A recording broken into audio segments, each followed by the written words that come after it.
Hi D Rahul Ramakrishna మీకు గుర్తుండే ఉంటాడు. ఏంటంటే కామెడీ యాక్టర్ రాహుల్ రామకృష్ణ.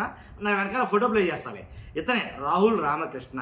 ఈ రాహుల్ రామకృష్ణ ఏంటో కానీ ఈరోజు ట్వీట్ల మీద ట్వీట్లు అయితే కనుక తెగబెట్టేస్తున్నాడు ఆయన.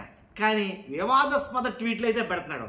మరి ఆయన స్పృహలో ఉండి పెడుతున్నాడో, స్పృహలు లేకుండా పెడుతున్నాడో, ఎలా ఉండి పెడుతున్నాడో, ఆయన తాగి పెడుతున్నాడో, తాకుండా ఉండి పెడుతున్నాడో, లేదా మానసిక స్థితి సరిగా లేకుండా పెడుతున్నాడో ఏంటో అర్థం కాదు. కానీ మొత్తం కొంచెం వివాదాస్పదమైనటువంటి ట్వీట్లే పెడతాడు రాహుల్ రామకృష్ణ గారు.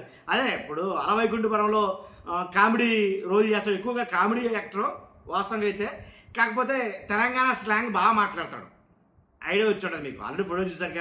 ఇప్పుడు ఆయన పెట్టే ట్వీట్లు అంటే చెప్తాను. చెప్పే ముందు ఫస్ట్ లైక్ చేయండి, నేను ఎప్పుడు చెప్పేదే. కొత్తగా మన ఛానల్ చూస్తే పక్కాగా సబ్స్క్రైబ్ చేయండి. మీ అమూల్యమైన అభిప్రాయాన్ని, ఈ ట్వీట్లపైన మీ అభిప్రాయాన్ని కామెంట్ రూపంలో తెలియజేయండి. ఏంటంటే రాహుల్ రామకృష్ణ గారు కొన్ని ట్వీట్లు అయితే పెట్టాడు. ఆ ట్వీట్లు ఏంటో నేను చదువుతాను. ప్రపంచం మొత్తం ద్వేషరహితంగా జీవించడానికి మరియు ప్రేమించడానికి ఒక మార్గాన్ని కోరుకుంటున్నాను. మనమందరం మానవులం, కేవలం మానవులం. ఇదో ట్వీటు. దీనికన్నా ముందు ఇంకో ట్వీట్ పెట్టాడు ఆయన. హైదరాబాద్ మునిగిపోయింది, మీ వాగ్దానాలన్నీ విఫలమయ్యాయి. కేసీఆర్ బీఆర్ఎస్ ప్రెసిడెంట్, ప్రజలు మీరు అన్నింటినీ క్రమబద్ధీకరించమని పిలుస్తున్నారు అని కేసీఆర్ గారి గురించి ఓ ట్వీట్. తర్వాత మనం ఇంత భయంకరమైన కాలంలో జీవిస్తున్నాము, డంబుల్డోర్ తిరిగి వచ్చే వరకు వేచి ఉండవలను. ఇదో ట్వీటు. డంబుల్డోర్ అంటే నాకు తెలిసి హ్యారీ పాటర్లోనే ఒక క్యారెక్టర్ అనుకుంటా, డంబుల్డోర్ క్యారెక్టర్. దాని గురించి మాట్లాడుతున్నాడు. కింద ఏమని పెట్టాడు, డంబుల్డోర్ అని కేటీఆర్ బీఆర్ఎస్ అని పెట్టాడు. నన్ను చంపేయి, నాకు విసుగుగా ఉంది, ఇంకా విసుగ్గా ఉంది, నన్ను చంపేయండి అని ట్వీట్ అయితే పెట్టాడు. మళ్ళీ ఇంకో ట్వీట్ పెట్టాడు. ఏమనంటే మళ్ళీ ఇలా చెబుతూ, గాంధీ సాధువు కాదు, ఆయన మహాత్ముడు కాదు అని ట్వీట్ పెట్టాడు. ఈ ట్వీట్ కొంచెం వైరల్ అవుతుంది. ఎందుకంటే గాంధీ మహాత్ముడు గురించి మాట్లాడేటప్పుడు చాలా జాగ్రత్తగా మాట్లాడాలి కదా. గాంధీ సాధువు కాదు, అలాగే మహాత్ముడు కాదు అని అంటంతో చాలామంది దీని మీద ఫైర్ అవుతున్నారు. అంతేకాదు ఇంకో ట్వీట్ పెట్టాడు ఆయన. హైదరాబాద్ నగర పోలీస్ కమిషనర్గా సజ్జనార్ వీసీ గారికి పెద్ద వందనం.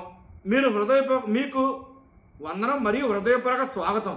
మీ ఆదర్శమైన పని కోసం ఎదురు చూస్తున్నాను సార్ అని ట్వీట్ పెట్టాడు. ఇలా ట్వీట్ల మీద ట్వీట్లు పెట్టుకుంటూ పోతున్నాడు ఆయన.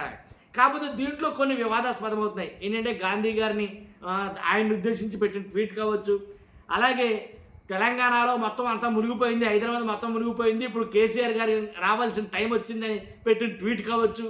అంటే కొన్ని పొలిటికల్గా ఏదైతే కొన్ని అంటే వివాదాస్పదమైనటువంటి ట్వీట్లు పెట్టాడో దాంతో ఆయన వైరల్ అయ్యాడు. ఇప్పుడే యాక్చువల్గా మధ్యకాలంలో పెద్దగా సినిమా ఆఫర్లు కూడా లేనట్టున్నాయి. వాళ్ళ ఫ్రెండ్స్ అంటున్న మాట అంటే ఏంటంటే కొంచెం మానసిక స్థితి సరిగా లేదు, అందువల్ల ట్వీట్లు చేస్తానేమన్నారు. కొంతమంది తాగిన మైకుల్లో పెడతాడేమో ట్వీట్లు అయినా ఉదాహరణ తర్వాత ఒకటి అన్నారు. కానీ ఏది ఏమైనప్పటికీ ట్వీట్లు పెడుతున్న పరిస్థితి ఏదైనామన్నప్పటికీ ఆ పెట్టే ట్వీటు ఎలాంటి ట్వీట్ అనేది సరి చూసుకోవాలి ఖచ్చితంగా. ఏముంది చెప్పలేము. ఎలాగంటే ఇప్పుడు జాతిపిత ఎవరైతే ఉన్నారో గాంధీ గారు, మహాత్మా గాంధీ, అలాంటి వ్యక్తుల మీద ట్వీట్లు పెట్టడం అంటే సామాన్య విషయం కాదు. మొత్తం జాతి మొత్తం ఫైర్ అయ్యే ప్రమాదం ఉంది. కాబట్టి ఇలాంటి ట్వీట్లు చేసినప్పుడు కొంచెం జాగ్రత్తగా ఆచితూచి చేయాలి. మరి ఎందుకని ఇలాంటి ట్వీట్లు పెడతాడో నాకు అర్థం కాదు. ఇంకో మాట ఏంటంటే నన్ను చంపేయండి ప్లీజ్, నాకు విసుగొచ్చేసింది, నేను విసిగిపోయాను, నన్ను చంపేయండి. ఇలాంటి ట్వీట్లు అంటే చాలామంది లోన్లీగా ఫీల్ అవుతామని కొంతమంది యాక్టర్లు సూసైడ్ చేసుకోవడం, అలాగే ఇలా కొంతమంది రకరకాలుగా మానసిక స్థితి సరిగా లేకపోవడం. అంటే వాళ్ళు వాళ్ళ జోనర్లో ఉంటారు. ఆ జోనర్లో ఉన్నప్పుడు వాళ్ళకి ఆ అవకాశాలు కానీ లేకపోతే ఆ సినిమాలో యాక్ట్ చేసే విధానం అలాంటి అవకాశాలు కానీ లేకపోతే ఖచ్చితంగా ఇలాగా ఉంటారేమో, మానసిక స్థితి సరిగా ఉండదేమో అని రకరకాలుగా మాట్లాడుతున్నారు ఈయన గురించి.